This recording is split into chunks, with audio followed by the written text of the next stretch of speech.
Green Bay Packers at the Seattle Seahawks. It's Sunday Night Football in Seattle. Packers favored now by 2.5. Is that right? I'm going to trust the graphic right there.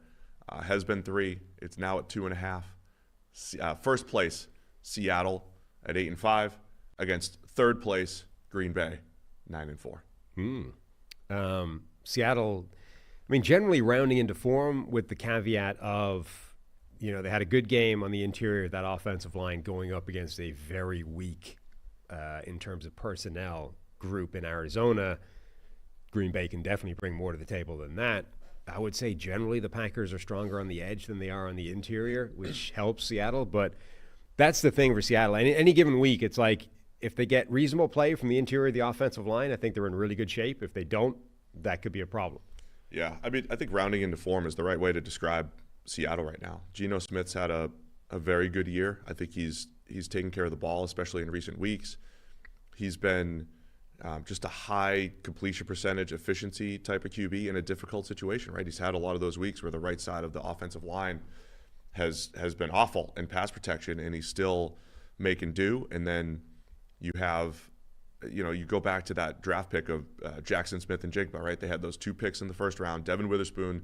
Then they get JSN. You and I that year were ranking receivers. You had Jordan Addison 1, JSN 2. I think I had it flipped. JSN 1, Addison 2. Both of those guys, the way they've come on this year, especially JSN recently, looking really good. And you just see the value of having really good high-end receivers. As Tyler Lockett has gotten older, JSN stepping in, DK Metcalf still a deep threat. And then Seattle's defense with Mike McDonald, get some different pieces in there, have different flexibility. And the thing that stands out to me is what Green Bay, it wasn't that Jordan Love was under a ton of pressure, but like the first half he kind of was against Detroit. He was, yeah. I mean, it shouldn't have been. And they were blitzing and scheming it up, and I think McDonald can have similar success against a pretty good Green Bay pass blocking offensive line. They had some issues. Right. It was an interesting week last week because a bunch of sort of weird, anomalous games happened. Like Green Bay's pass protection is good. It's not maybe elite. Maybe it's taken a step back this year in overall terms, but it's pretty good. And it was getting really wrecked by Detroit's pass rush, which is obviously absent Aiden Hutchinson and as well as a ton of other players. Like Detroit's pass rush should not have been able to do to Green Bay's offensive line what it was able to do. And yet that's exactly the dynamic. So again, I don't know what you do with that. Is it like the Rams and the Bills? Did that signal something, or was that just a bad game? Yeah, I think that was, like you said, there was some surprising outcomes there.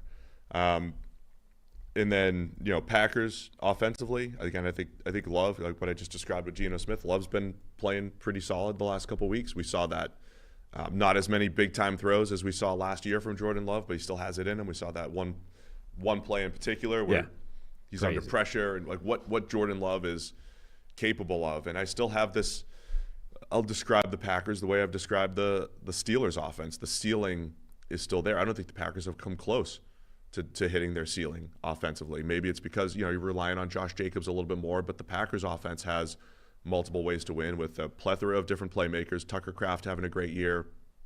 Christian Watson's ability to stretch the field.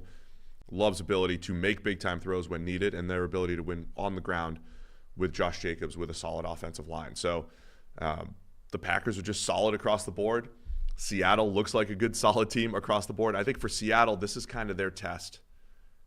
Can they compete with the NFC North, the best division in like football history right now? Is Seattle a legitimate, can make a playoff run? This is a test here. Primetime Sunday Night Football. Both of these teams are, I mean, we've been saying for weeks now, it looks like Detroit and Philadelphia are on this collision course of the NFC Championship game. Both of these two teams, though, feel like they are dangerous in the playoffs, assuming they both get there. Different routes, different pathways to it potentially. But winner of this, they get the coveted Rich Eisen. Don't want to face them in January. Don't want to face this team in January. The winner of this game, this is the don't want to face them in January Bowl.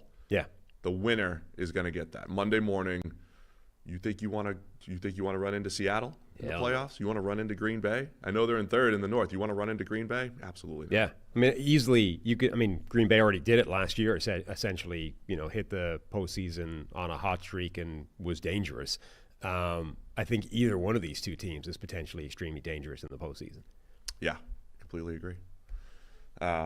Anything else to add? No, we ain't got time for that. Let's go. We do. We have got to 16 be, games. We got to be quick and efficient. All right. So Packers by 2.5, 46.5 is the over/under. Where are you going to go with this one? I'm going with Seattle at home.